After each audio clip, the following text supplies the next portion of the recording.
have an interesting background as far as my career in school.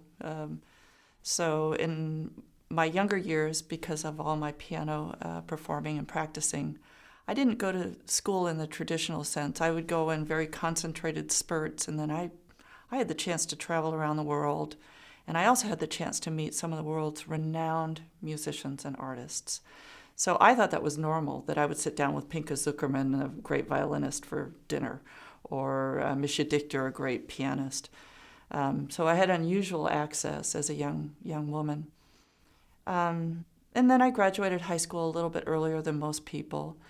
And I started college, and I got a bachelor's in music, which doesn't really help you do very much in the real world, but it sure makes our souls feel a lot better when we're practicing artists.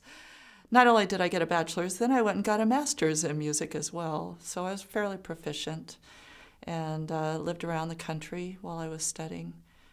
But then I realized that wasn't really satisfying anymore. And for me, stage fright started getting the best of me. I just had a difficult time coping.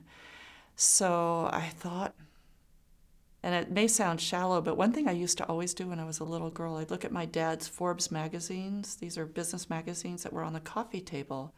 And somehow I wanted to belong in this picture of these people walking with briefcases. They looked like they had such purpose.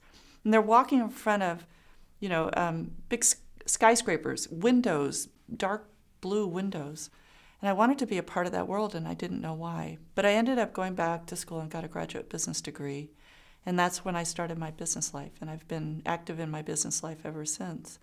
But I've never let go what I learned in my music life, and that informs me every day. I probably use more of my music degrees and experience than I do in anything I ever learned in business, 10 times more.